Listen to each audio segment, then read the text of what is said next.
thank you to them for letting this huge group be here walk all at once, and for the wonderful education they gave us about, you know, the fishes and the ocean, and you know what they eat, how to take care of them, everything. It was so awesome, and we want to say thank you. What do we say? Thank you.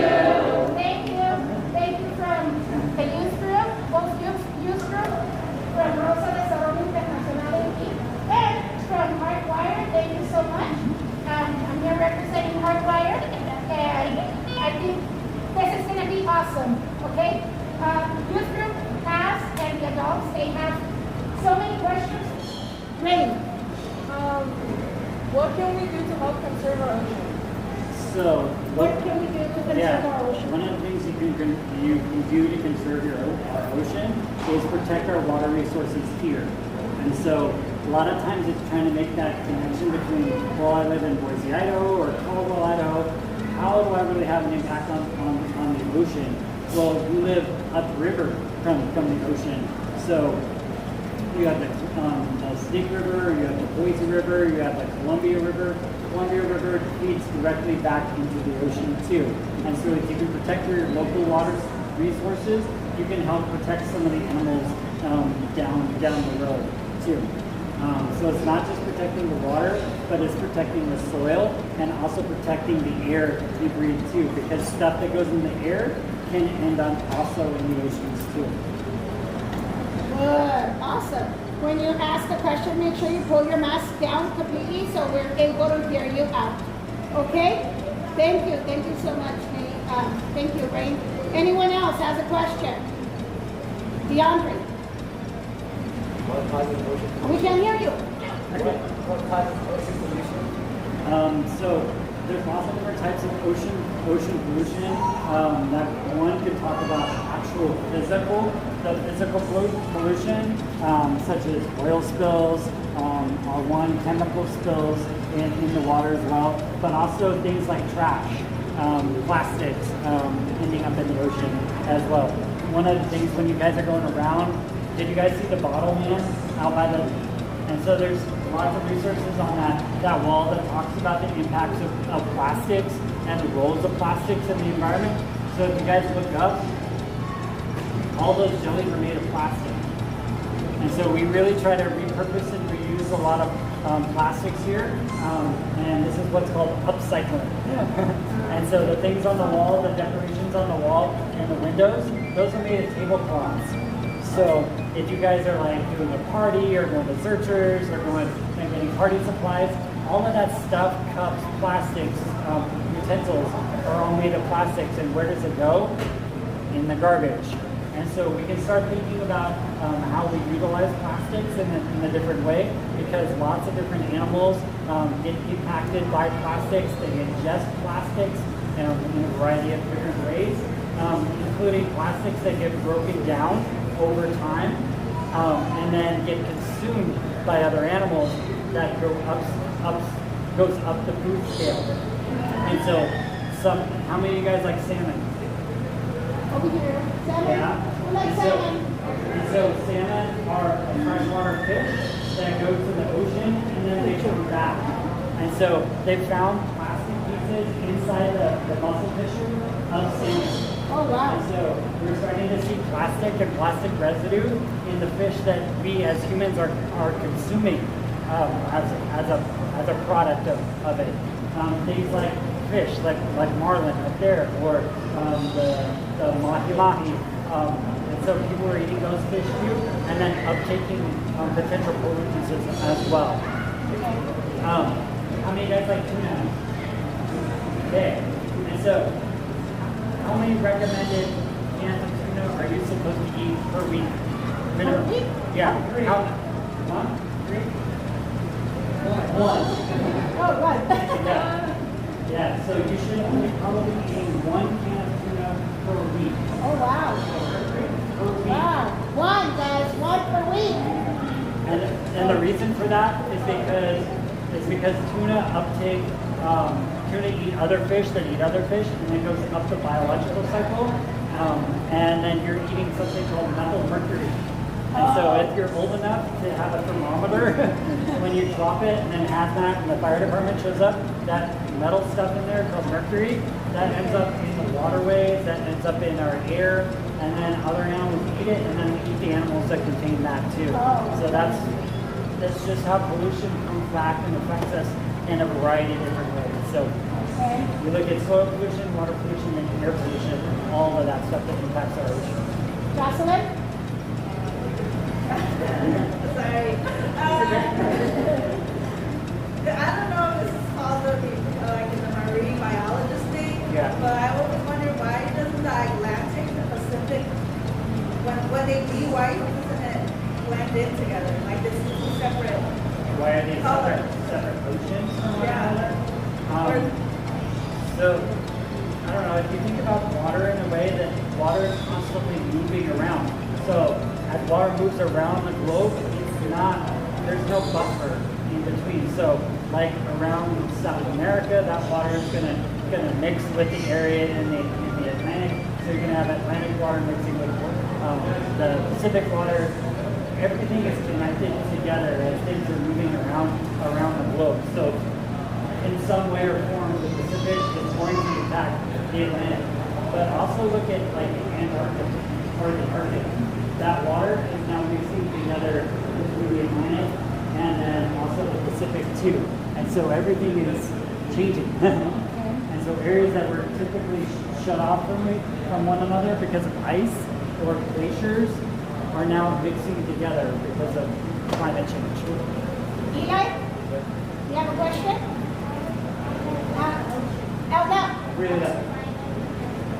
I still think that. How does climate affect the So when you think about climate can be tornadoes, climate can impact hurricanes, typhoons, but the biggest bodies of water like our oceans, because they contain so much heat, that heat then rises, that can affect clouds, storms, evaporation, and then the way things move around.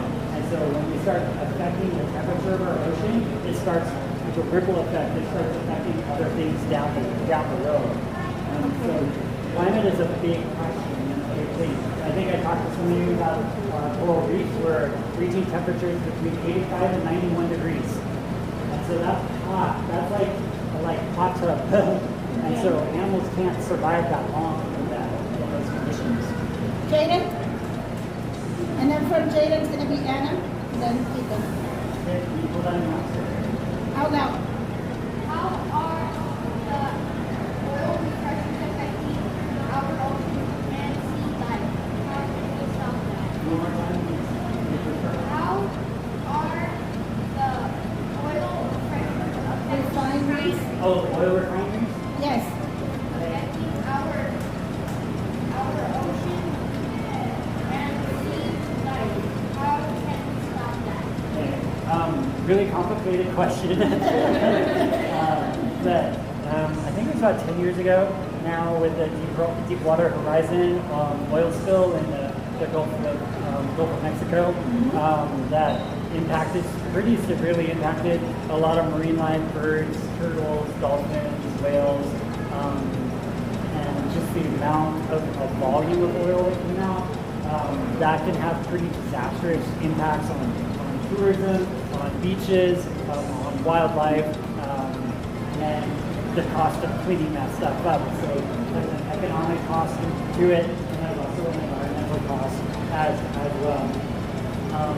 As we start opening up more of our beaches and areas to not oil refineries, but to oil derricks and other offshore drilling, that could potentially cause more accidents or more oil getting out and ending up on our beaches too. So it's a really complicated question, especially. Oh. Kind of going along with it, Yeah. I guess. So like in Idaho, we have the dam, and the hydroelectricity. Is that going to cause any kind of damage to fish or wildlife? Yeah, so us as taxpayers, we're spending millions of dollars breeding salmon here for Idaho Fish and Game and through the hatcheries, and then they release millions and millions of salmon to go out to the ocean. One, they have to get past all those dams and all those tributaries and make their way to the ocean. Then they have to make their way back. And so then trying to navigate that, getting them all the way back. And so for the millions that we're spending on these fisheries, we're getting only a couple hundred back. And so you got a way to cost benefit to it. Also, those dams are also trapping warm water behind them, and that's creating areas where the warmer the water, the less oxygen there are, and then that can suffocate the sand. I guess they're gonna get a mic for you. Send them. Okay. Have ever been like big viruses spreading on The transmission level of viruses between animals, especially in our oceans, it's still in the research stages of it. We do know that there are marine mammals that are picking up viruses and like toxoplasmosis and some of the other viruses are spreading through the marine mammal community. I work with seals and sea lions that were having neurotoxin related issues of that. A couple of years ago, there were sea stars. There was called sea star wasting disease, and so the sea stars we were finding sea stars where their arms were falling off, and then their bodies were ripping themselves apart. Oh, wow. And so they didn't exactly know what the transmission and how the sea stars were getting that viruses from through the wasting disease, because viruses don't travel very well in water. Because the coronavirus doesn't travel in salt water. It doesn't travel in fresh water either. And so we're still trying to figure out how viruses move in the marine environment. They can't hear you. Okay. Okay, someone else has a question? Okay, Betty. How are our oceans right now? Yeah, I would say probably not very good. So I have my own personal opinions about what's kind of happening, but I think over the past, I want to say 3.5 years, we've really backtracked on a lot of the progress that have been making, and there's still a lot of concerns right now, and there's still a lot of issues, especially with climate change and the rate of climate change. And I feel like we've wasted about 3.5 years of progress as a result. Emily? What's the best way to store and maintain? You guys. And so we always kind of look at the small changes that everyone can make. How many of you guys recycle at home? Recycle? Plastic bottles? Yeah, recycling. Yeah. I asked that question for schools too, because we looked at the amount of plastic waste and things that kids, especially the trays, the cups, the utensils, and how we can best be smarter about how we utilize our resources. Our resources are not here forever, and so we want to help teach and inspire the next generation of researchers and discoverers to make those changes, because it's everybody doing their part. Just like with everybody wearing masks, it takes a team in order to make progress, and so it's all of us working together to make those changes over time. And then thinking about the way that we use resources, and then reuse those resources again, like the benches or the jellies on the ceiling, and then repurposing and reusing those materials so they don't end up in animals or landfills or dumpsters, basically. Kind of a personal question for you, I guess. As a marine biologist, what's your favorite type of fish to consume? Yikes. Or like your favorite seafood? Or... Yeah, I like sushi personally. I like salmon and those fun. But I like uni. Okay. Yeah.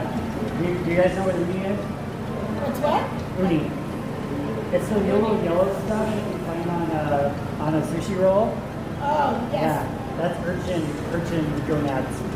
Oh. It's caviar.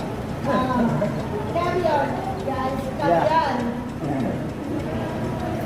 ¿Algo más, Grace? What made you become a marine biologist? That wasn't my original plan. So how did that come that you became a marine biologist? I've been doing marine science now for 22 years. So I was 17. I grew up in Southern California. I grew up in LA, originally from LA. Yeah. It's related. Yeah. So I grew up in and around that environment. I didn't grow up at the beach, but I went to the beach frequently. I saw the smog, I saw the pollution.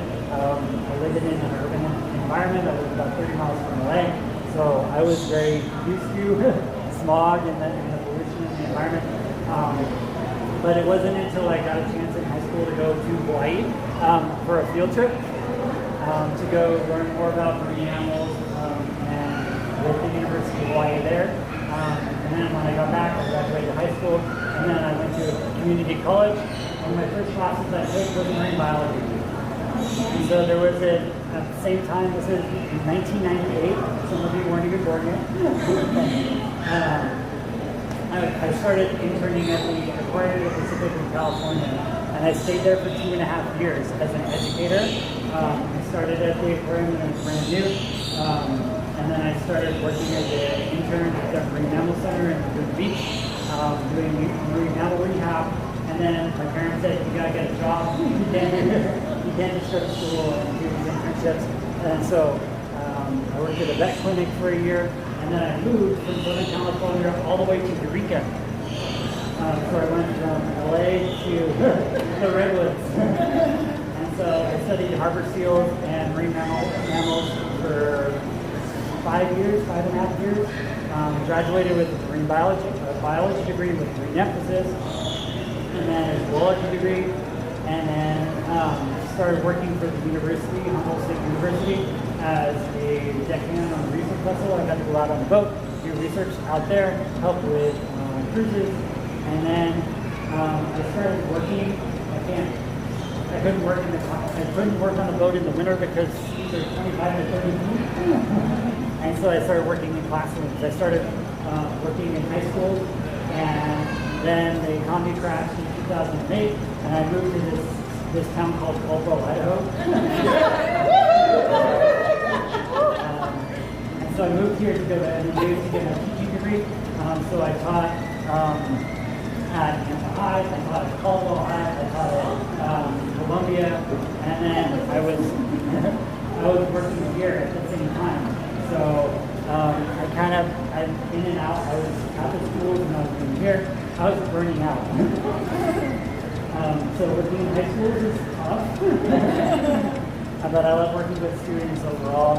And now I kind of do the best of both worlds. So I do outreach and education programs for the aquarium. I have a master's degree in education from NNU as well. So I do teaching and outreach and education, but I also do the biology stuff. So it's all, you guys want to do something that's passionate. You guys want to do something that you love to do, right? Yeah, I don't have to sit at a desk. And so I get to build stuff like this, like all the stuff you see in the classroom and stuff. We get to do fun and different and cool stuff and work with amazing kids all year round. And so that's my story. Awesome. Anyone else? Yeah. Why do we need oceans? Why do we need the ocean? So if you think about the economics of it, not just from an environmental aspect of it, but thinking about the environmental cost to it. And so you think about the millions of people that live in and around the ocean that are sustained by it. That is their livelihood. That is their survival.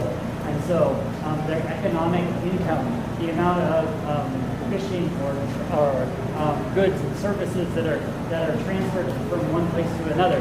Then think about the amount of tourism pre-COVID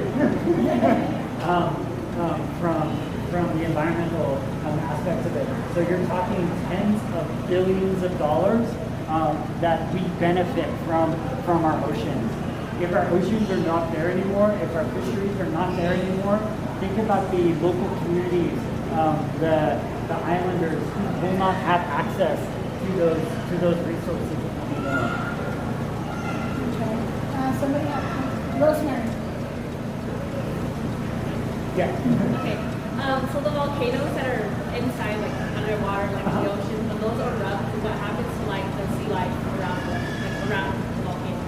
Yeah. So what happens to animals? Yeah. And so they typically, even in Hawaii, like where you see the volcanoes and the magma and all that flowing into the ocean, you'll still see animals in and around there because when the water hits it or when the lava hits that water, it's going to super cool relatively quickly. It's still going to be really hot, but the animals are like in this buffer zone. They're going to stay around. It's not going to vaporize the water. It's not going to fry them or anything or cook them or anything. It's just the amount of water around it is not going to really have much of an impact on it. You look at some of the geothermal areas, like on our ocean floor with the black smokers and the sea vents, you will see crabs and huge tube worms that can get up to 8 feet long in and around those vents. So that provides a life-sustaining resource.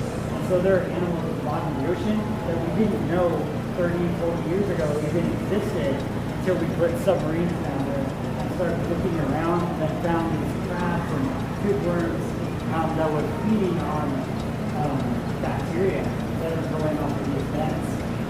So it's pretty amazing stuff.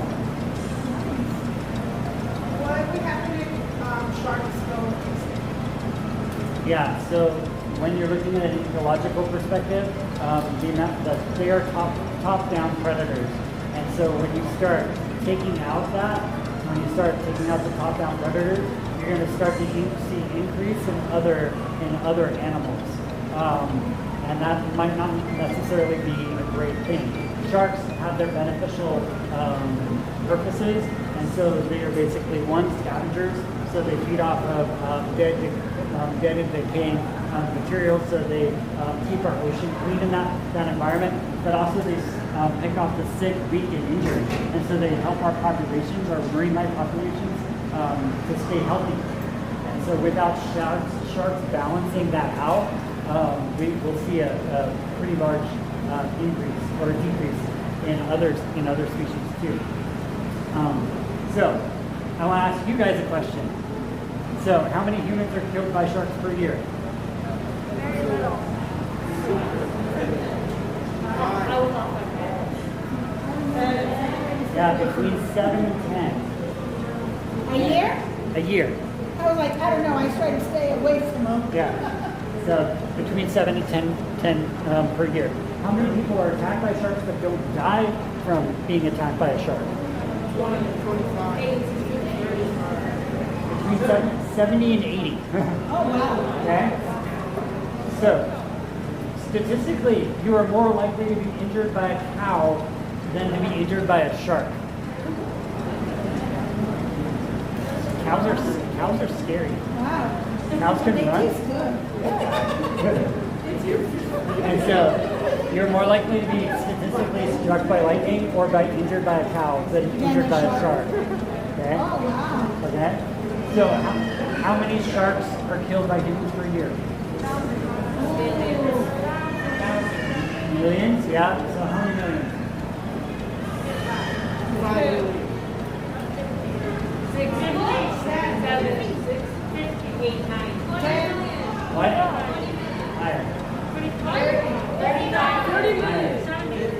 Higher. 100 million. Yeah, 80 to 100 million sharks a year. So amount of humans that are killed by sharks per year, between 7 and 10. The amount of sharks that are killed by humans per year, 80 to 100 million sharks per year. So who is more of the threat? We are. Yeah, we are more of the threat. And so the big question is, why are so many sharks dying? Yeah, so they're getting caught in nets, they're getting caught in long lines, they're getting caught in a variety of nets or gill nets, and then they're drowning in that.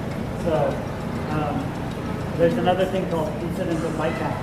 Bycatch is when you're fishing for one thing and you catch something else. And so you mean to target like tuna, but you're catching sharks. You're meaning to catch ahi or mahi, but you catch turtles. And so we have to look at our fishing strategies to be a little bit better in terms of how we do it. But isn't it, I know I saw like a documentary that said that in different parts of the world, a shark's fin actually is delicacy. Yep. So in that way, we're also, in a way, contributing to the extinction, I guess you could say. Yeah, you're talking about shark fin soup. Yeah. And so finning is banned in a lot of different countries. But just because it's banned doesn't mean that people don't do it.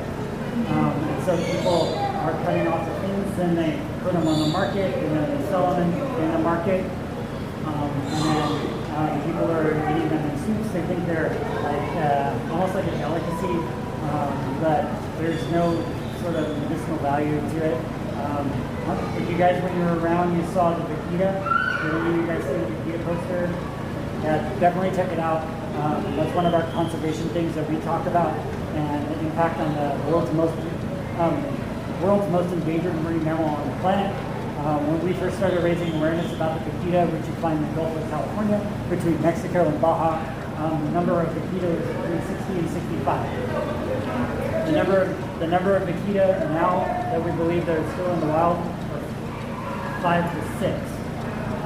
And so they could be extinct by the end of the year.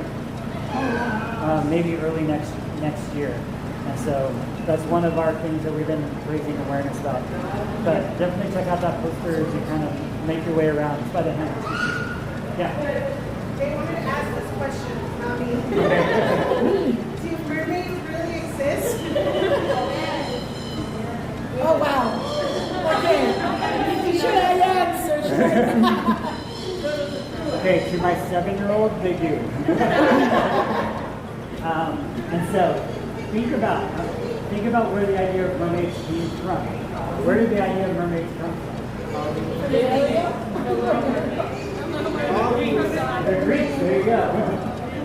Yeah. And so the Greeks in Greek mythology came up with the idea of mermaids. But there's also an animal called a manatee, or a Sirenian, or a sea cow with a big flipper on them.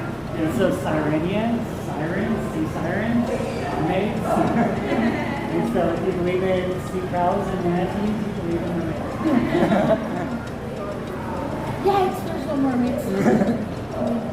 Yeah. Someone What else? would you say the Hannah? most important, I guess, water animal in Idaho? That's hard question. So I would say like trout and some of those. Think about how much they sustain our populations, but also support economic tourism and bringing people to Idaho as well. Hopefully to appreciate our natural resources and protecting our waterways as well too. Because I was reading that salmon and, what was it, salmon and steelhead? Yeah. Yep. They were endangered of being extinct here in Idaho. Potentially, yeah. Because of the water level. Water, yeah. One of the organizations we work with here is the Boise Watershed. If you guys ever make your way over to the watershed, they're out across, I think they're over on Shinnon over that way. But one of the things we do is we partner with local organizations because the way we view ourselves is like a piece of the puzzle. You have Zoo Boise, you have the MK Nature Center, you have the Birds of Prey, you have the watershed, you have the snow school up at Bogus Basin. We are all part of the environmental education network locally, and so it's not just on one organization to raise awareness, but all of the organizations working together. I was telling some of your teachers and pastor as well that all the water that you guys see in these exhibits all came from there, all came from our mountains, all came from our river. So without that watershed, we wouldn't have an aquarium.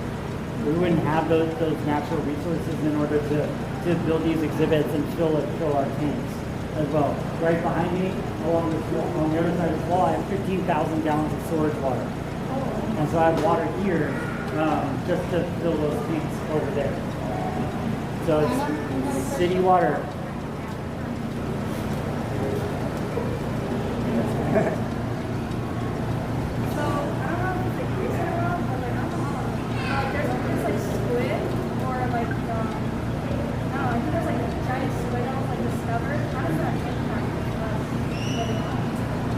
So one, and you're talking about like giant squid? Yeah, we don't really know a whole lot about them. We don't know where they breed. We don't know anything about their reproductive history because we've only caught one live one. And so we don't really know a whole lot about them. So we know kind of information from other sources and other things, kind of like the sperm whales that hunt giant squid. We know a little bit of information about them, but in terms of their biology, we're kind of in the dark.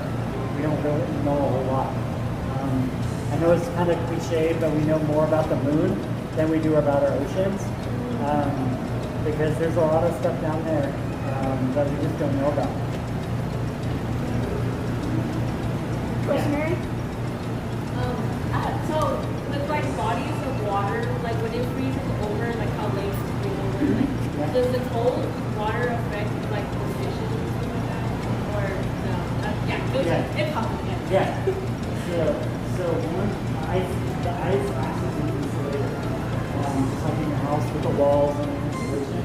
That keeps the temperature in. It's still going to be freezing, but it's going to keep it from freezing solid all the way through, unless it gets super cold and it freezes all the way through the lake. And so some fish, like in the Antarctic, they have almost like, it's not antifreeze, but it's like a chemical like antifreeze, so their blood doesn't freeze in those cold temperatures. And so some fish have a really low metabolism, and so the less energy you're expending, the more energy you can save on other things. And so fish do that here too. And so like the cold water fish, you've got temperature between 53 and 55 degrees. Those fish can last anywhere from 60 to 80 years. Jaden, you have a question? I know sharks have an important role in the ocean, but is there any other fish that have an important role? Like, can you give me an example? Like besides sharks?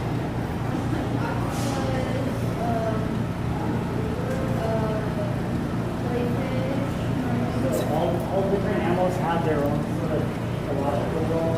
So the jellies control the plankton population, and other predators control other predators, control other predators.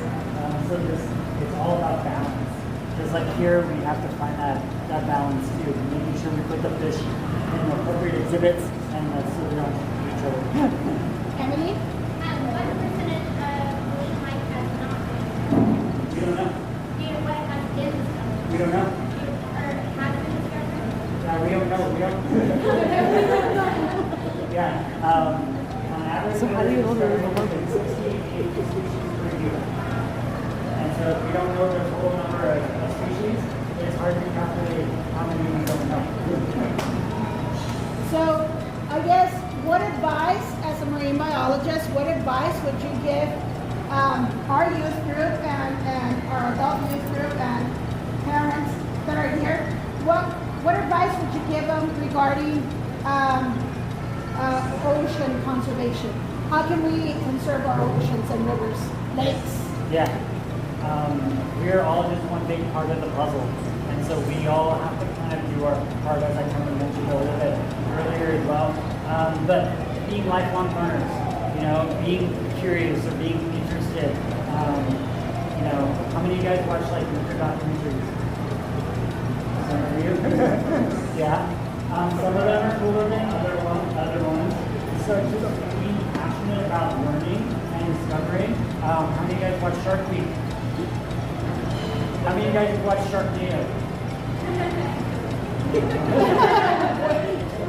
And so it's really important to ask questions. Pick one, How did the shark survive in a tornado without water? So being lifelong learners, questioning things. Every time I watch Finding Nemo and Finding Dory, I ruin it for my kids. That's one of the downsides to being a marine biologist is that you have too much information. But just being passionate and learners. Take as many classes as you can. When I talk to kids, when I talk to students about marine biology and science, don't box yourself in. Don't put yourself into a box where you're like, okay, all I want to do is study sharks and just learn about sharks and nothing else. Because sharks are cool and everything else is terrible. But if you kind of look at different animals and how they work and how they live together and how they impact one another, then we can form hopefully a better appreciation for them. And plus also getting over your fears. Go out and step out in the ocean. Go out and, you know, step out of your comfort zone a little bit. Maybe if you're on vacation, go snorkeling. Yep. And so, yeah, getting out of your comfort zone and just kind of going out and exploring. Go discover more about our rivers and our wildlife that we have here in Idaho. And what to do when we see, like, right now, we all have to, our new normal is wear a mask. Everywhere you go, you have, you have to wear a mask. Yep. And actually, if you go down to, like, the lake, even if you go down to the river when you go fishing, Yep. you're going to see masks all over the place where people just throw it in. Mm-hmm. What to do with all that mess that's around our rivers and our oceans? Yeah, so pick it up. Here you go, guys, pick it up. Yes. It's clean. Yeah, because that mask, that thing can eventually, a bird might eat it, or another animal might eat it, or a river otter might eat it. So you never know what impact you could have on other wildlife down the road by just doing those little steps along the way. I read something, I'll give you the floor right now. Sorry, I read something that was very interesting, caught my attention was, think about it, think twice about it. If you plan to throw anything out the window when you're going down the street, or if you're walking down the street and you're throwing a wrapper or something out in the street, because that little piece of plastic or paper, whatever you threw there, it's going to find its way to the ocean somehow. Why? Because it rains, or the water, the irrigation water, takes it to the gutter, then it goes, and it just goes and goes and goes and goes and goes until it finds its way. And if we're not careful, we ourselves are contributing and polluting and affecting our waters. So the example, I'll try to piggyback on that, party balloons. So going graduations, how many just release the balloons up in the air? Where did they go? Yeah, they can go thousands and thousands of miles wherever. They can end up in a field, they can end up in the mountains, they can end up in the oceans, in a lake. So maybe not releasing those balloons up in the air after a graduation or a party or something. Just that kind of stuff. Just small things. Jose, this would be our last question to wrap this up. So I know we hear a lot about global warming nowadays, but what would the effects be of something completely opposite, like another ice age? Would this marine life get affected by an ice age, or are they protected by that area of ice? It depends. Are you talking about like global cooling? If we're going to like another ice age? Yeah. Like an ice age thing? So thinking about the animals that potentially are warm water versus cool water, it's gonna affect something else. Even with global warming now, you're seeing glaciers melting, you're seeing oceans rising, you're seeing ocean temperatures rising, you're seeing rivers rising, you're seeing more frequent wildfires. The consistency and the frequency of fires is increasing. You're seeing hurricanes. The number of hurricanes that is increasing per year, and the strength of those hurricanes. all of those things impact. Think about those animals, the corals and stuff that live in those reefs that are getting hit by typhoons. You know, that's a lot of water, that's a lot of pressure, and that's a lot of volume of water crushing down. And so typhoons, hurricanes can have a pretty physical impact on coral reefs and marine life too. So, guys, thank you so much. Thank you so much, Mr. Nate. Yep. We're so happy that you were able to answer questions our youth group and adults have. Here, right now, that we're right here, just one question. Una pregunta solamente ahorita que estamos acá. Primero que todo, cierra tus ojos. Close your eyes. Close your eyes. No, you're not going to meditate. Close your eyes. Come on. You're not going to go to sleep either. Okay. Now, when you think or you hear the word ocean, when you hear the word ocean, cuando escuchas la palabra océano, o playa, o mar, okay? ¿Qué se te viene a la mente? What comes to your mind? Open your eyes now. Really quick, just a quick answer. Pick up your hand and I'm going to call your name quickly. What came to your mind? Warm water and blue. Esme. What? Olas, waves. Oh, Jaden? Sharks. Coronas. Conchas, shells. The coral? I can't say anything. Okay. You don't? Huh? Food. Food. ¿Nadie más? ¿Van a ver?